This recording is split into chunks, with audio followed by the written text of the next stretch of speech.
저림과 통증의 원인이 되는 손질환은 다양한데요. 손가락 저림이 심한 손목 터널 증후군, 팔꿈치 신경이 눌려 통증이 나타나는 팔꿈치 터널 증후군, 아파도 진단이 쉽지 않은 흉곽 출구 증후군과 엄지손가락에 나타나는 득회르뱅병, 손목에 생기는 물혹과 손가락이 굽혀지지 않는 방아쇠 수지 등이 있습니다. 14개의 손가락뼈, 5개의 손바닥뼈, 8개의 손목뼈까지 하나의 손은 27개의 뼈로 이루어져 있습니다. 양손을 합치면 우리의 손은 54개의 뼈로 구성되어 있는데요. 우리 몸 전체를 구성하는 뼈 206개 중에서 4분의 1의 뼈가 이 작은 양손에 모여 있는 셈입니다. 그 외에도 근육과 힘줄, 신경까지 우리 손은 복잡하게 이루어져 있는데요. 그만큼 손은 우리 몸에서 중요한 역할을 하고 있죠. 그런데도 정작 손의 소중함을 잘 모르고 지내는 경우가 많습니다. 오늘은 이 손과 팔에 대한 이야기를 해보려고 합니다. 손목에는 관절을 안정적으로 유지시켜주는 손목 가로인대가 있고 그 아래로 터널 모양의 관이 지나는데 이를 손목 터널이라 합니다. 이 터널 안으로 손가락을 굽히는 데 관여하는 힘줄과 정중신경이 지나는데요. 다양한 원인으로 터널 내의 압력이 높아지면 터널을 지나는 정중신경이 눌리게 됩니다. 이로 인해 저림과 통증이 나타나는 증상을 손목 터널 증후군이라 합니다. 그렇다면 정중신경이 눌리면 어떤 증상이 나타날까요? 우선은 가장 흔하게 말씀하시는 것이 손이 저리다라고 말씀을 하시는 겁니다. 그래서 주로는 그렇게 손이 저릴 때 손을 이렇게 좀 털면 저린 게 좋아진다 이렇게 표현하시는 분들이 많이 있고요. 더 진행이 되게 되면 신경기능이 더 저하가 돼서 손의 감각이 떨어지게 되고 그렇게 되면은 설거지를 하거나 그럴 때 그릇을 자꾸 떨어뜨린다 이렇게 표현하시는 분도 많이 있습니다. 더 악화되면 근육의 기능이 떨어지게 돼서 이 엄지 쪽에 있는 근육 덩어리가 위축이 돼서 살이 쏙 들어간 것을 확인하실 수가 있거든요. 그런 것들을 보시고 이게 손목 터널 증후군 증상일 수 있겠구나 이렇게 이해하시면 되겠습니다. 네, 양쪽 손의 손목 터널 증후군에 대해서 신경 감압술 하겠습니다. 저희가 이제 우선 초음파를 보면서 손목 터널 증후군 수술은 국소 마취 후 이루어집니다. 그러다 보니 의사는 환자와 나란히 앉아 수술을 진행하며 설명합니다. 동맥이 이렇게 지나가고 이렇게 신경이 지나가는 거고. 자, 보셔도 되고 안 보셔도 되고 눈 그냥 감고 계셔도 됩니다. 네. 초음파로 확인한 뒤 수술 부위를 절개하는데요.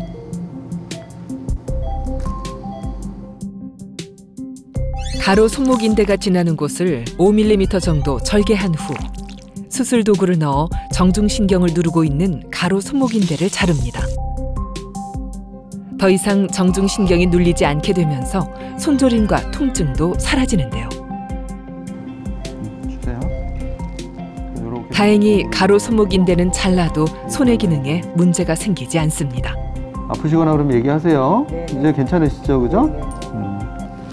손목 터널 증후군은 손을 많이 사용하는 중년 여성들에게 주로 나타나는데요. 양손에 같은 증상이 나타나 두 손 모두 수술을 받습니다. 신경을 뚜껑을 열어주는 거라고 생각하시면 돼요. 그러면 그 공간이 넓어질 거 아니에요, 그죠? 그 신경 이거 조금 이따가 봉합해드릴 거고 손 줘보세요. 네, 반대쪽 하겠습니다. 네, 네, 보이셨구나. 밤잠까지 설쳐가며 통증을 참아온 환자들. 하지만 10분 정도 수술을 받고 나면 손저림 증상은 거짓말처럼 사라집니다. 무서워서 안 보신다더니 잘 보고 계시네요, 그래도. 원인은 달라도 손이 아프다는 환자 대부분은 손저림 증상을 호소하는데요. 손이 저리다는 건 우리 몸 어딘가에서 신경이 눌리고 있다는 신호입니다. 손이 이렇게 저리저리하면서 이렇게 움직일 수가 없을 정도로 마비처럼 오거든요. 손끝 여기 전체가 여기까지 이제 저려와요. 손 끝이 다 저려요. 끝이 다 저려서 감각 이상이 올 정도로. 너무 저리니까 막 털면서 해가지고 잠을 못 잔 거예요, 계속. 손에 전기가 오듯 찌릿찌릿하거나 힘이 빠지는 손저림 증상. 환자가 말하는 증상들이 모두 비슷해 보이지만 원인에 따라 조금씩 차이가 있습니다. 목 디스크일 땐 손보다 팔이나 어깨가 저리고,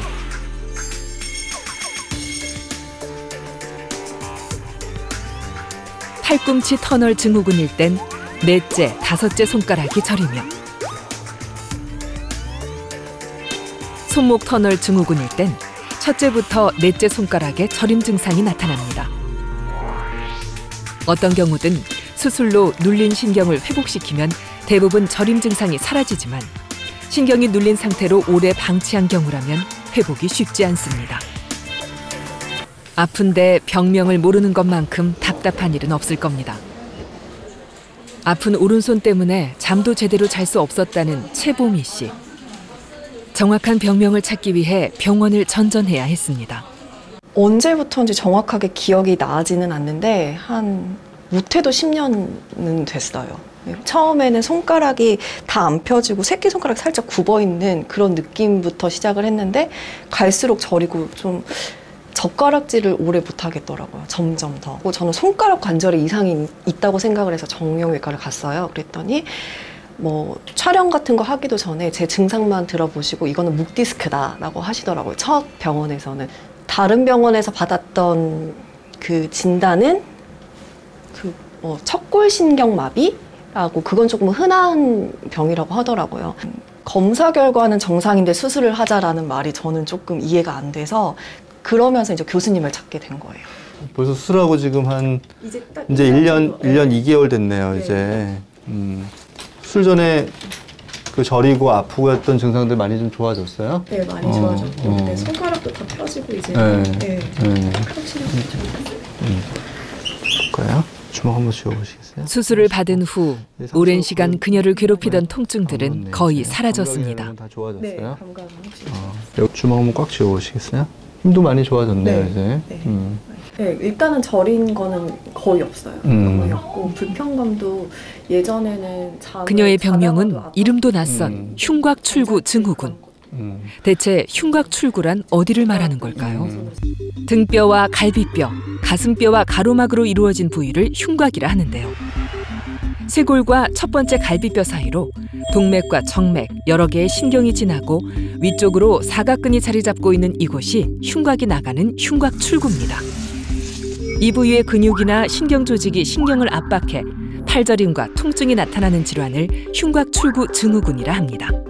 네, 스트레치 운동 그때 말씀드렸던 거 잘 하시는 게 좋을 것 같고, 무거운 물건을 들거나 흉곽출구 증후군은 영상 검사로 드러나지 않아 진단 과정에서도 환자의 증상이 매우 중요합니다. 우리가 목을 이렇게 돌려보면은 귀 뒤쪽에서 비창뼈 앞쪽까지 내려오는 근육이 있습니다. 우리가 흉쇄 유돌근이라고 하는 근육이 있는데 그 바깥쪽에 압력을 가하면 그 위치가 바로 그 전 사각근이라고 해서 사각근 사이 공간이 됩니다.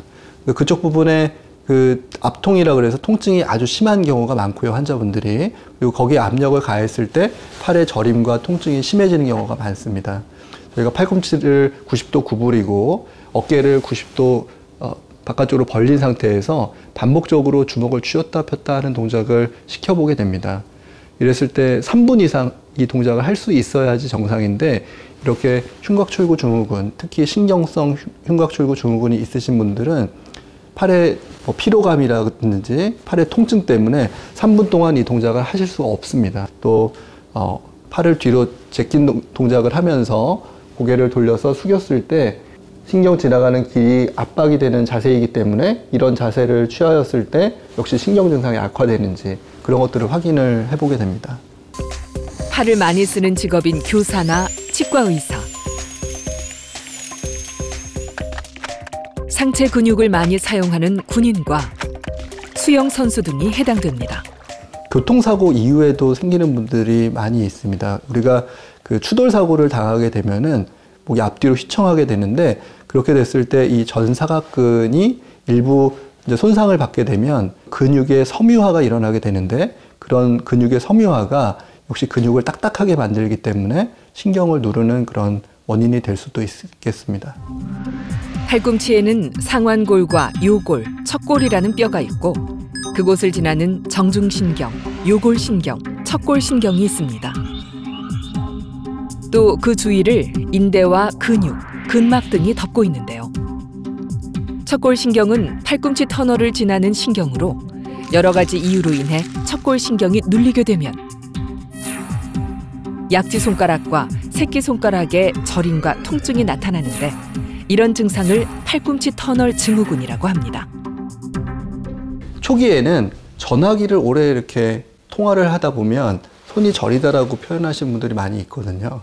시간이 지나게 되면 저린 증상을 포함해서 그쪽 부분에 손의 새끼손가락 쪽이 감각이 좀 떨어지는 그런 현상이 나타나게 되고 우리가 소근육의 기능이 떨어지게 되면 손톱깎이를 쓰기가 좀 어렵다라고 표현하신 분도 있고요. 또 젓가락질을 하기가 좀 어렵다고 표현하신 분도 있고 이런 단추 채우기가 어렵다. 그래서 이렇게 섬세한 동작을 하기가 좀 어렵다고 이야기하는 분들이 많이 있습니다. 그리고 더 진행하게 되면 이제 이렇게 갈퀴손 변형이라 그래서 4번째, 5번째 손가락이 완전히 펴지지 않아서 이렇게 갈퀴 모양을 하게 되는 그런 변형이 나타나기도 합니다. 오른손은 왼손에 비해 근육이 말라있고 갈퀴손 변형까지 나타난 것을 확인할 수 있는데요. 팔꿈치 터널 증후군 수술은 팔꿈치 안쪽을 5에서 7cm가량 절개해 이루어집니다.